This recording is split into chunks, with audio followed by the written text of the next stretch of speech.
Des billets magiques. On m'a souvent dit que certains commerçants utilisent des fétiches afin de se faire plus d'argent. Je n'ai jamais cru jusqu'à ce que je devienne une victime. Voici mon histoire. Un vendredi après le travail vers 16h, je décide de passer par le marché de la gare routière de Libreville faire des courses. En m'avançant dans le marché, j'ai été attirée par l'étal d'un monsieur nigérien qui vendait de très belles babouches.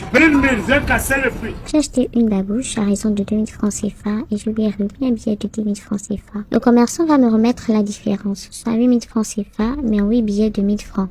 Puis je suis partie. Un peu plus loin, en voulant acheter autre chose, quand je regarde dans la sacoche où il y avait les 8 000 francs CFA, à la place, je retrouve des petits papiers déchirés. Surprise, j'ai eu le réflexe de repartir chez le monsieur et je lui ai expliqué ce qui venait de se passer. Le monsieur se met dans une vive colère et me demande de quitter son étal. Il a commencé à crier sur moi.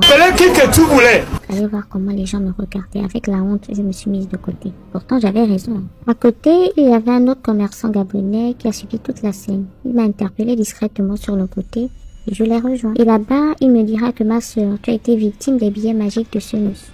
Il va poursuivre en disant que nous, les commerçants, nous avons toujours besoin de petites monnaies. Le fait qu'il te remette 8 000 francs CFA en petites coupures t'aurait alerté. En fait, ce monsieur nigérien a l'habitude de remettre aux clients des billets magiques qui, une fois rangés dans les sacs, disparaissent. Le frère gabonais de rajouter alors que cela ne valait la peine que je discute avec lui, parce que le monsieur nigérien ne l'ait jamais avoué.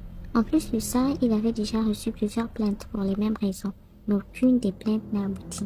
En fait, il travaille avec des fétiches. Le commerçant gabonais va me dire qu'il est en fait connu dans le marché pour ça, mais il sait avec qui il peut poser ce genre d'acte parce que tout le monde le connaît. Après m'avoir relaté ces faits, le commerçant gabonais va me tendre un billet de 1000 francs CFA. C'est avec ce billet que j'ai pu regagner mon domicile. Car les 8 000 francs CFA disparus étaient mes derniers billets. Fais attention, cher frère, quand nous allons marcher.